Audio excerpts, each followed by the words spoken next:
अस्सलाम वालेकुम, welcome to my YouTube channel. How are you all. उम्मीद करती हूँ आप सब खैरियत से होंगे। अल्लाह पाक आप सबको अपनी हिफ्ज़ मान में रखे। व्यूअर्स, मैं हूं नूरीन अदनान और आज हम मिस्र की कदीम तारीख के एपिसोड 6 में उसके बकिया हिस्से का जिक्र करेंगे।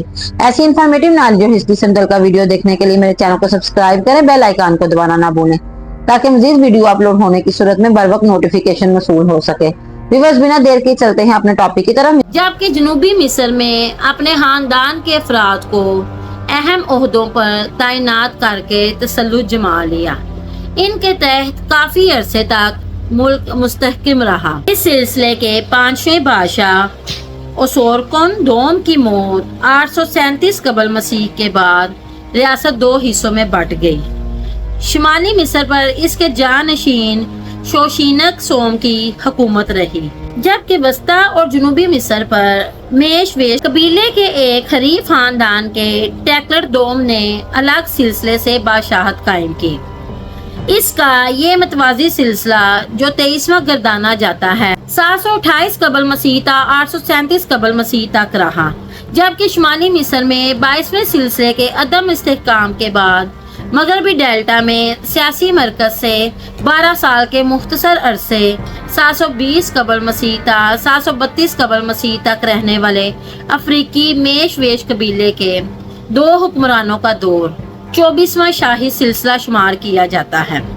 लीबियाई तसल्लुत के इन शाही खानदानों या सिलसिलों का मजमूई दौर तकरीबन 200 साल रहा। अफ्रीकी कोश हुक्मरानों का दौर 525 कबल मसीह था 727 कबल मसीह तक का दौर है। नोबिया के कोश मुमलिकत हबशा शुमाली सूडान के बादशाह पाई जो जनूबी मिस्र पर तसल्लुत कायम कर गया था ने 727 कबल मसीह के लगभग शुमाल पर हमला करके थीबस और बिलाहर डेल्टा पर कंट्रोल हासिल करके 25वें शाही सिलसिले का आगाज कर दिया। ये कोश सल्तनत हबशी फिरौनों या नापातानी बादशाहों के नाम से भी पुकारा जाता है। कोश बादशाहों ने मिस्री जुबान, तर्ज तहरीन और तर्ज हुकूमत और माशरत को अपनाया। इस सिलसिले के एक फिरौन तहारका जो कि 664 कबल मसीह था 690 कबल मसीह ने सल्तनत को काफी वसअत दी। इनके बादशाहों ने वादी नील में थीबस कारनक, जीबल बारकाल, कावा वगैरह के मंदिर और यादगारें मरम्मत कराने के साथ साथ नए तमीरात भी किए। वस्ता बादशाहत के बाद इसी दौर में ज्यादा वसी पैमाने पर वादी नील में एहराम तामीर कराए गए, जबकि बाज़ सूडान भी बनाए गए। इसी दौरान मशरिक़ बैत के अशोरा इनके मद मुकाबिल आ गए, जो कि 667 कबल मसीह था 671 कबल मसीह के दरमियान मिस्र को फतह करने पर उतर आए। तहारका और इसके जानशीन तनोतामून ने अशोरियों के खिलाफ मुसलसल बरसरे बेकार रहे, मगर बिलाहर अशोरा बानी पाल ने कोशों को न सिर्फ शुमाल मिस्र से निकाला बल्कि नोबिया की तरफ धकेल कर मिम्पस पर कब्जा कर लिया। थीबस के मकबरों को तराज किया। अशोरियों ने मिस्र को बराह रास्त कंट्रोल करने की बजाय मकामी हुक्मरानों के तहवील में दे दिया, जिनका शाही सिलसिला 26वां सेत बादशाह के नाम से जाना जाता है। 653 कबल मसीह में सेत बादशाह सामित अव्वल ने मिस्री बहरिया के लिए बढ़ती करदा यूनानियों की मदद से अशोरियों को निकालकर मिस्र को मुत्तहिद किया। सेत बादशाह अपने नए मरकज सियास से मिस्री माईशत और तहजीब के एहया करने लगे, मगर ये अरसा मुख्तसर रहा। आखिरी दौर जो कि 332 कबल मसीह था 525 कबल मसीह तक का दौर है। इसके बाद से कदीम मिस्र का आखिरी दौर शुरू होता है। 525 कबल मसीह में फारस ईरान के शहनशाह कम्बाइस दोम यानी कम्बोजिया तामकत दोम को शिकस्त देकर मिस्र को सल्तनत ईरान का हिस्सा बना दिया। इसने फिरौन का लक़ब इख्तियार कर लिया और मिस्र पर अपने तकर्रर करदा गवर्नर के जरिए ईरान से हुकूमत करने लगा। मिस्र पर ईरानी हुकूमत का ये दौर 27वां सिलसिला शाही गर्दाना जाता है। अगरचे 402 कबल मसीह में मिस्र को ईरानियों के तसल्लुत से कुछ अरसे यानी 60 साल के लिए बाजियाब कराया गया और इसी दौरान मिस्र किसी हद तक 3 मुकामी सिलसिला हाय के तख्त रहा। इनमें 30वां सिलसिला कदीम मिस्र का आखिरी मुल्की शाही खानदान साबित हुआ।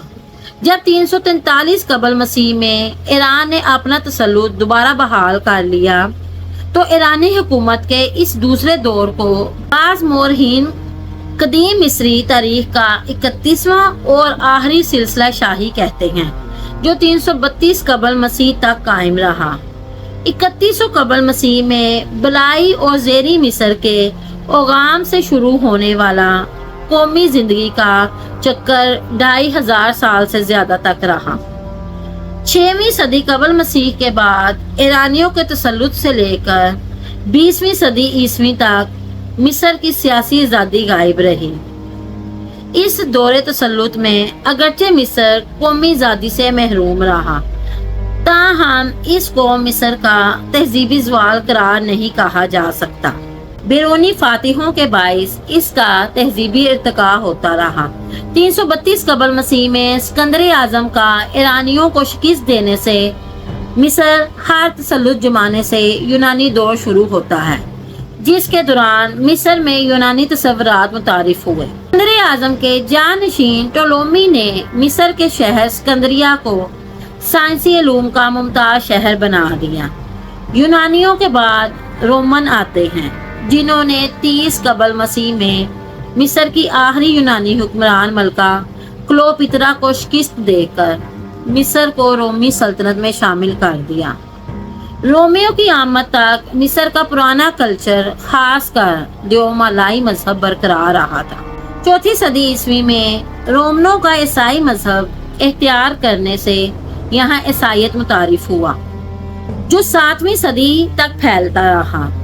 ताकि 646 ईस्वी में उमर फारूक रजी अल्लाह तआला अन्हो के दौरे खिलाफत में मुसलमानों ने मिस्र को मशरकी रोमनों से छीन कर इस्लामी हुकूमत में शामिल कर लिया। यूनानियों और मशरकी रोमनों के तसल्लुत के दौरान मिस्री जुबान की जगह यूनानी ने ले ली थी।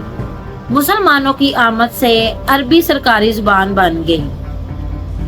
मुसलमानों की फतह के बाद मिस्री खुद को अरब समझने लगे और बहुत सारी कदीम रवायात को तर्क करके मुस्लिम मजहब को कबूल कर लिया। मुख्तलिफ मराहिल से गुजरने के बाद मिस्र की मौजूदा तहजीब तमद्दुन, तर्ज हुकूमत, माशरत, ज़बान और मजहब वगैरह कदीम दौर के मिस्र से मुख्तलिफ हैं, मगर अवाइल इंसानी तहजीब का दूसरा बड़ा मरकज़ रहने वाले मिस्र की पहचान और शोहरत का सबब इसके कदीम दौर के वो अजीमुल शान एहराम और मुजस्मे हैं जो आज तक ज़हनों को वर्ता हैरत में डाल रहे हैं। व्यूअर्स, मिलते हैं आपको नेक्स्ट वीडियो में, तब तक के लिए इजाजत चाहती हूँ। अल्लाह हाफिज।